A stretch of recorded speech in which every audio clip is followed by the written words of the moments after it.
এরপরে মুহতারাম হাজিরিন জুরাইজ এই শিশু বাচ্চাকে জিজ্ঞাসা করলো, তুমি বলো তো তুমি কার ছেলে? তখন মুহতারাম হাজিরিন আল্লাহ তাআলা শিশু বাচ্চার মুখ খুলে দিলেন। সে ছেলে বলে দিল, আমি তো অমুক রাখালের ছেলে। হাজিরিন, যদি আমি আপনি পিতামাতার খেদমত করি, আমার প্রতি যদি আমার পিতামাতা সন্তুষ্ট থাকে, তাহলে মৃত্যুর সময় আমার কালিমা নসিব হবে। এই জন্য মুহতারাম হাজিরিন, পিতা মাতার সাথে কখন বেয়াদবি করা যাবে না, তাদের সাথে সর্বদাই ভালো আচরণ করতে হবে। অন্য এক ঘটনা আছে মুহতারাম হাজিরিন, এক ব্যক্তি সে নামাজ পড়তো, খুব বুজুর্গ ছিল, খুব বুজুর্গ, কিন্তু নফল নামাজ পড়তেছে এদিক দিয়ে তার মা ডাকে। তখন সে বলে, আমি নামাজ ছেড়ে দিব, নামাজ খেদমত করব। তখন মুহতারাম হাজিরিন, সে নামাজে লেগে গেছে। এদিক দিয়ে তার মা তাকে ডাকে, সে শুনে না।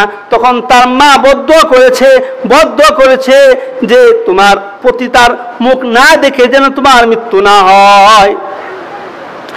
মুহতারাম হাজিরিন, তখন কি হলো, এদিক দিয়ে এক মহিলা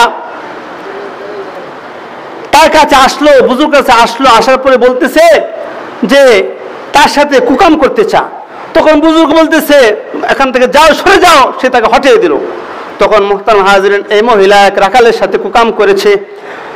কুকাম করার পরে তার পেটের ভিতরে বাচ্চা চলে আসছে। যখন বাচ্চা ভূমিষ্ঠ হলো, তখন মুহতারাম হাজিরিন, তখন মহিলা বলতেছে, এই বাচ্চা তো জুরাইসের, এই ব্যক্তি বুজুর্গ ব্যক্তি জুরাইসের। তখন জুরাইস বলল, না না না, আমি তো এমন কাম করি নাই। তখন মুহতারাম হাজিরিন, জুরাইসের মনে হয়ে গেছে মা তো বদদুয়া দিয়েছিল, প্রতি তার মুখ না দেখে তোমার মৃত্যু না হয়। তখন মুহতারাম হাজিরিন, মানুষেরা এই কথা বিশ্বাস করে, মহিলার কথা বিশ্বাস করে তার ঘর বাড়ি সব ভেঙে চুরমার করে দিল। এরপরে মুহতারাম হাজিরিন জুরাইজ এই শিশু বাচ্চাকে জিজ্ঞাসা করলো, তুমি বলো তো তুমি কার ছেলে? তখন মুহতারাম হাজিরিন আল্লাহ তাআলা শিশু বাচ্চার মুখ খুলে দিলেন। সে ছেলে বলে দিল, আমি তো অমুক রাখালের ছেলে।